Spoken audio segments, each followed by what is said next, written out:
Ladies.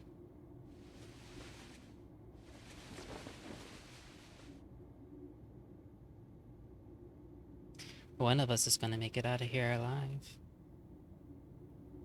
Devila! Popola! Oh, look. You made it. We've been waiting for so long.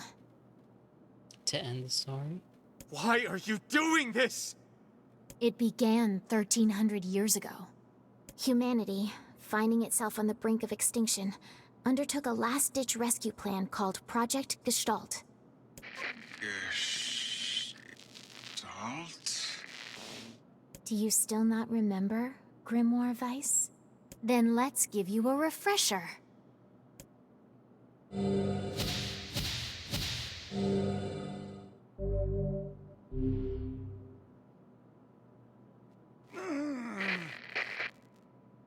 Poor Weiss. Going through so much trauma. One after another, after another, after another. Weiss! My mind.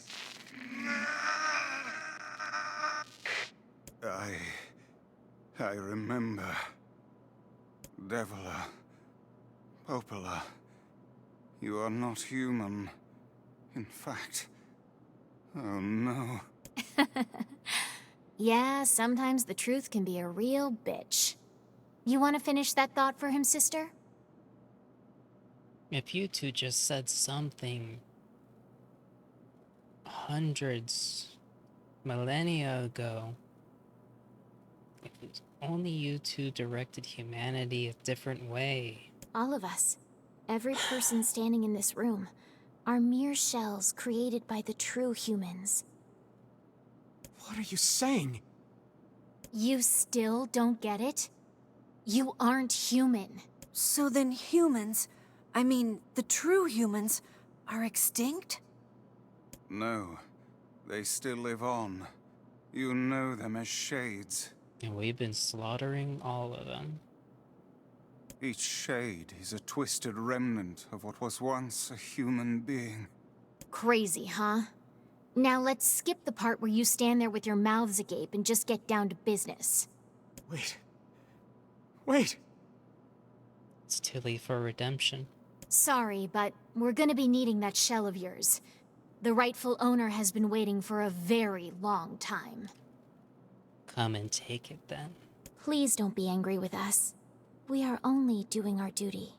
Our endless existences have a single purpose: to control the lives of others in accordance with the will of the true humans. You have your own motives, your own desires. And we have ours. I fear it really is just that simple. Don't speak such foolishness. Sorry. I brute force this. There's nothing you can say about it.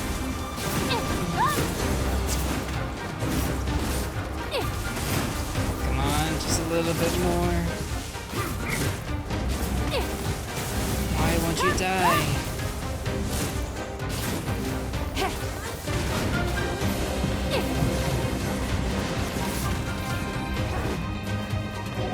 Do I have to do a critical hit or something?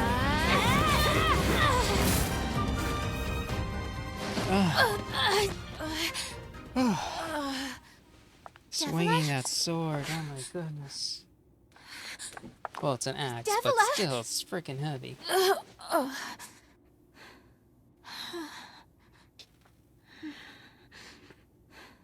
Thank you for the hydrate. Popola, are you crying? No! Don't die! You know, Popola, I understand now why we're twins. It's because we were born without souls. Devila, I can't stop the bleeding. Oh God, I can't stop it. This world is too lonely for one without a soul. There's too much emptiness.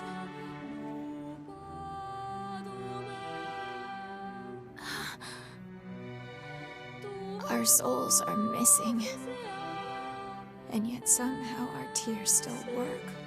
It's kind of weird. Sorry, sis. I love you. Devil! Devil! Don't you go! No, no, I can't be alone! Devil!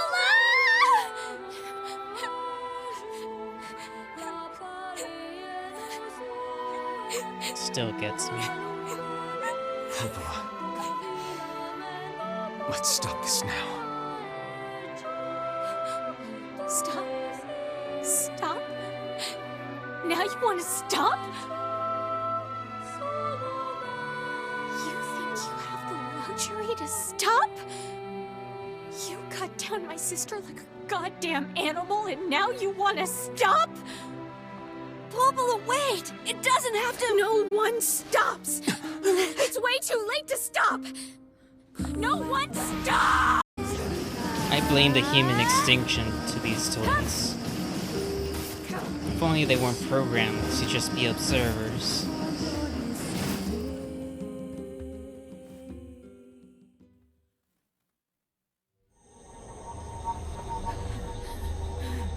No stopping. No stopping ever!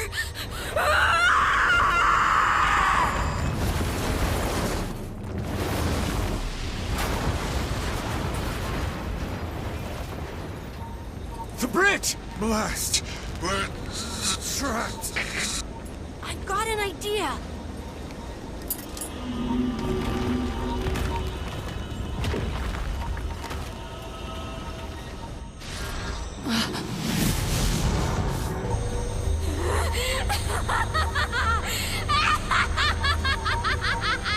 I fear we're done for. It's not over yet. It'll be all right.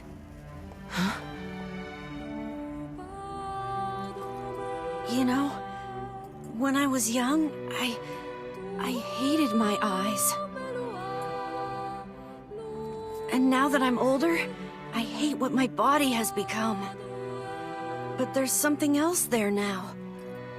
Something like pride, you know? I mean, without all this, I couldn't have become your friend. Goodbye, my friends. You know, I just Thank you realized for the everything. cityscape that we see here, how come we don't see it in the overworld? Emil! How is all of this For inside so the long, Shadow Lord's castle? all I could do was destroy. But now, I have a chance to save something. No! Now get going, okay? Emil! Don't worry about me. I'm gonna be fine.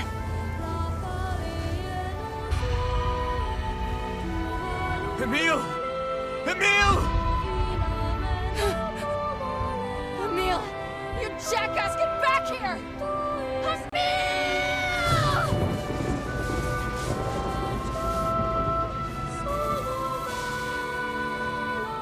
Oh dear.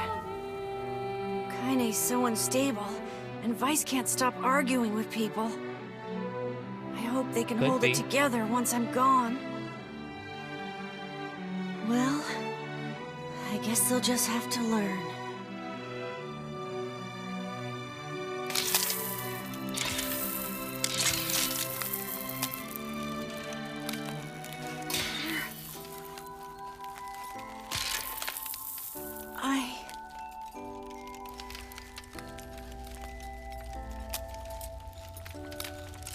I want to see you again. I want to see all of you again. Just one more time.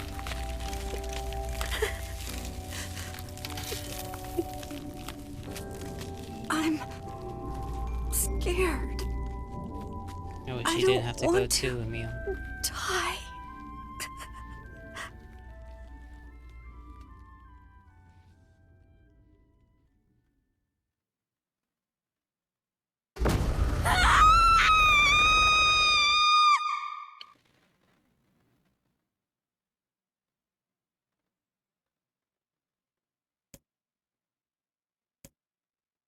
Darkness, black without end. It goes on and on and on. Eyes closed, eyes open. It matters not. The dark is joined by mysterious sensation, one created by mingling blissful sleep with unease of terrible, never-ending cold. Is this a dream? Thinking to pinch his cheek, he reaches for his face, but his hand does not move. In fact, his hand has disappeared altogether. He looks at his arms and sees only bone. He looks at his feet and sees they have disappeared, along with the rest of his legs up to his thigh.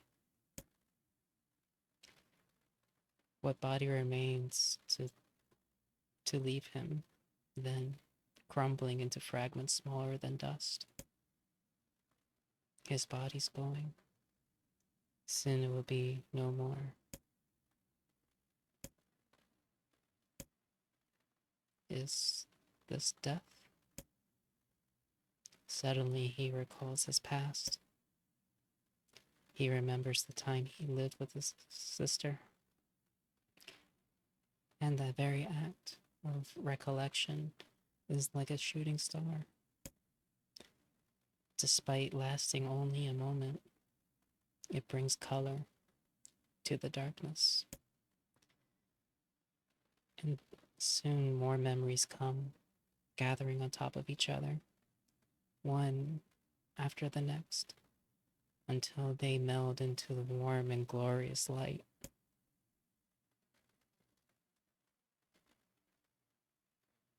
Emil's dream, promise.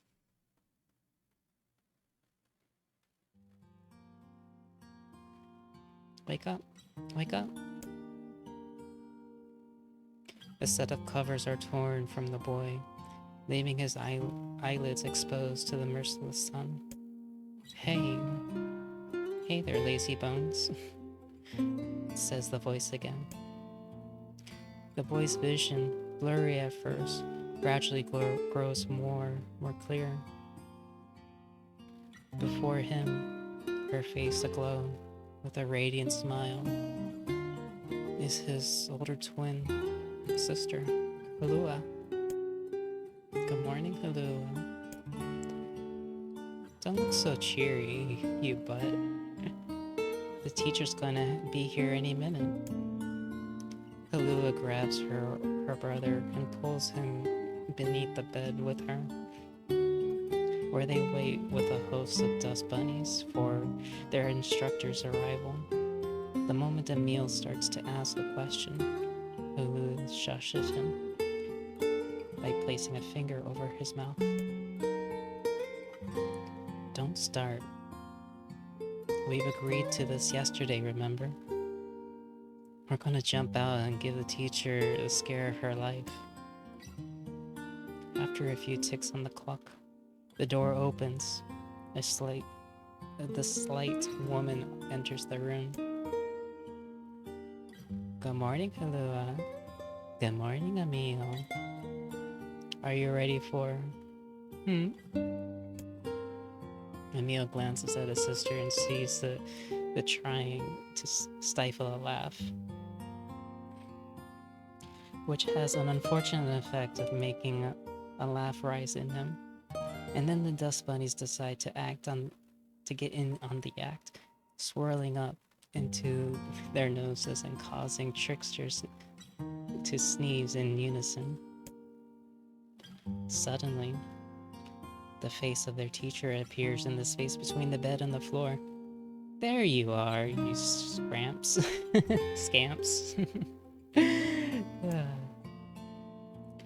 This is your fault, Halua says. You ruined it by sneezing. Me? Cries the clearly wounded Emil. You sneezed just as loud. That's enough.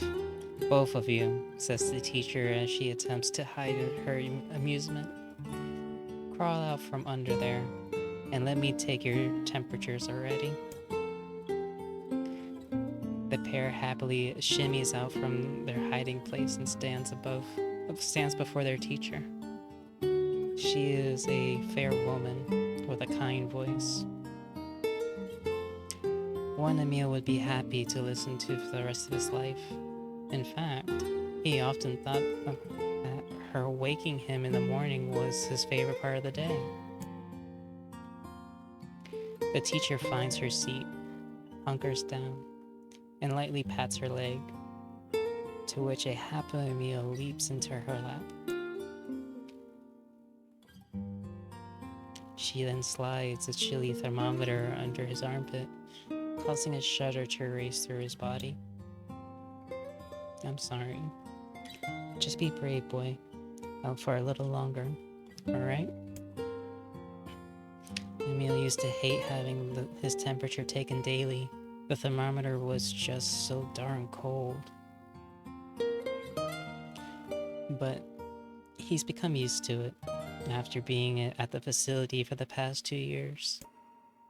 His mother and father had perished in an accident many years before. He'd seen the facility they sent him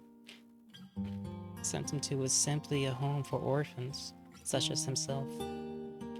But he'd always had his doubts.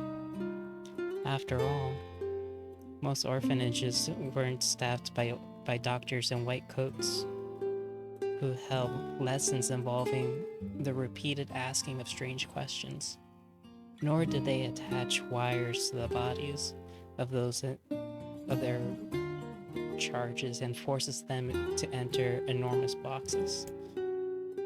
The process is endless, the tests unceasing, and yet Emil feels his teacher somehow floats above it all.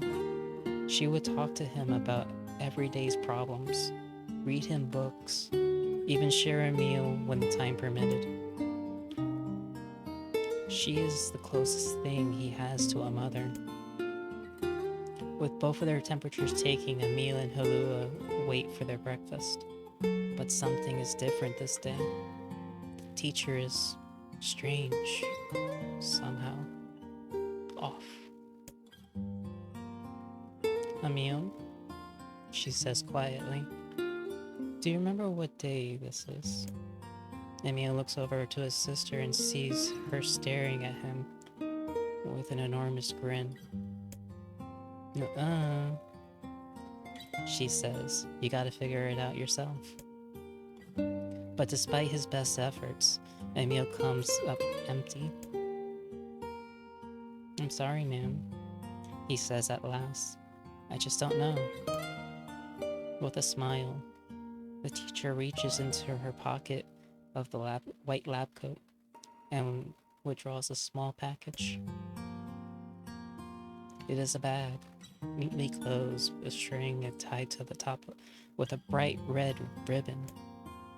Happy birthday, Emil. In fact, happy birthday to you both. Oh, thank you, Emil cries. Can I open it? Of course, replies the teacher. I'm afraid it's nothing so special, but I do hope you enjoy it regardless. Emil carefully unties the ribbon and opens the bag to reveal a small pile of cookies. They are the same snacks they always received at the facility, but the fact that they came from the teacher makes them somehow special. As a gasp escapes his mouth, his sister can't help but giggling beside him, her eyes fixated on the bright red ribbon for all the while. Hello, Chaz. Happy birthday, Halua, Emil says, as he reaches into the bag and withdraws a cookie and offers it to his sister. Needing no further encouragement, the girl crams the cookie into her mouth and swallows it in 2 bites. Happy birthday to you too, Emil. And then, as though remembering something, she leaps up and runs into the small chest of drawers, and the two of them share. After forcing open the stubborn drawer, she pulls out a single sheet of paper hidden under the white coat and runs it back to her brother. "Here's your present," she says, thrusting the paper at him with a slightly embarrassed look. When he glances down, he sees the words "Happy Birthday, Emil" scrawled in a little shaky child's hand, along with the picture of a generously colored person who clearly had been created from every crayon in the box. That was me. Unable to stop himself, Emil wraps his sister in a massive hug. "Thank you," he whispers as she returns the embrace just as tightly. "I'll make sure to draw you on our next birthday, okay?" My sister was there. My teacher was there. It was my birthday. I thought I could never be happier.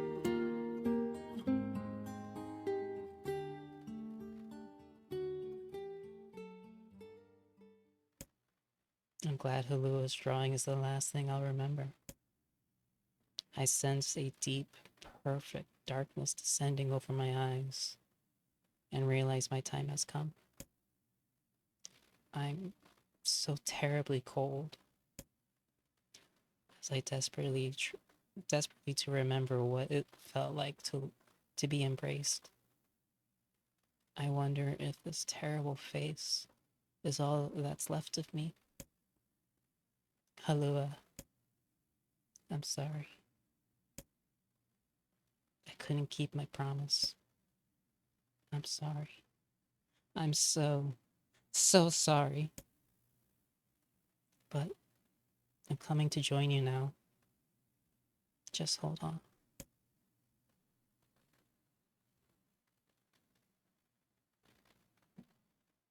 Wake up. Wake up. Please, wake up.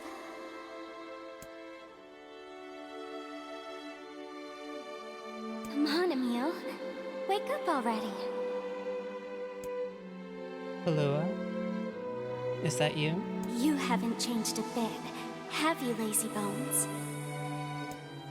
Hulua, have you come for me? Am I dead? No, Emil. You're not dead. I'm just here to keep my promise. In that moment, the world of blackness surrounding me explodes with color. Red, yellow, blue, and so many others.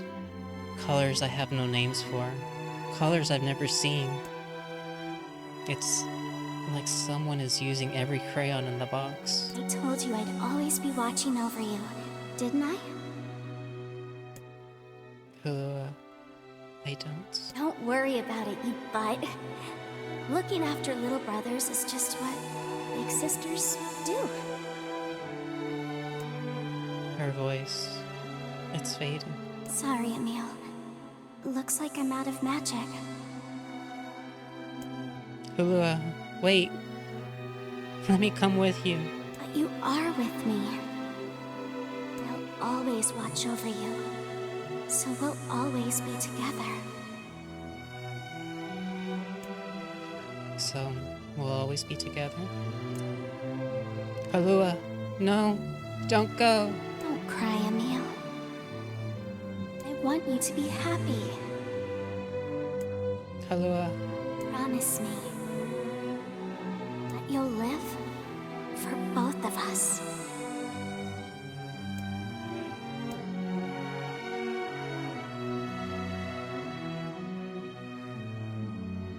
the darkness enveloped me flows away, replaced by a brilliant blue sky. I don't know where I am or what I'm supposed to do, but it's okay that I'm here. I know that much now. She's given me the courage to accept that. No more crying. I'll live with a smile on my face. Because that's the promise I made her.